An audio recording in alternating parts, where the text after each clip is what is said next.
உலகெங்கும் வாழும் தமிழ் உள்ளங்களுக்கும் தமிழ் பேசும் நெஞ்சங்களுக்கும் இனிய தைப்பூச திருநாள் நல்வாழ்த்துக்கள். இந்த தைப்பூச திருநாளானது முழுக்க முழுக்க ஒரு பெருவிழாவாக கொண்டாடப்படுகின்ற ஒரு அற்புதமான நிகழ்வு. தமிழ் கடவுள் முருகப்பெருமானை முன்னிலைப்படுத்தி தமிழ் சமூகம் கொண்டாடும் ஒரு இனிய திருவிழாவாகும்.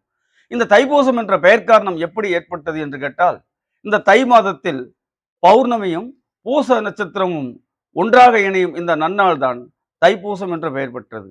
இந்த தைப்பூசத்திற்கான வரலாறு என்னவென்று கேட்டால், ஒரு பக்கம் சூரபத்மன் என்கின்ற அசுரர் குல தலைவன் எல்லாரையும் கொன்று குவித்து அழிச்சாட்டியம் செய்து கொண்டிருக்கக்கூடிய சூழ்நிலையில் அவனை வதம் செய்ய வேண்டிய கட்டாயத்திற்கு ஆளாக்கப்படுகிறார்கள். அந்த சூழலில் தமிழ் கடவுள் முருகப்பெருமான் தன் அன்னை பார்வதியிடம் ஞான வேலை பெற்ற தினம்தான் இந்த தைப்பூச நாள்.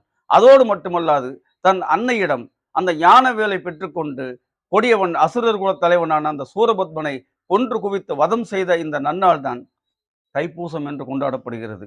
எங்கெல்லாம் அதர்மம் தலைதூக்குகிறதோ அங்கெல்லாம் தர்மம் நிலைநாட்டப்படும் என்பதன் அடையாளம்தான் இந்த தைப்பூசம். இந்த நன்னாளில் அன்பை வளர்ப்போம், அறத்தை வளர்ப்போம். நன்றி.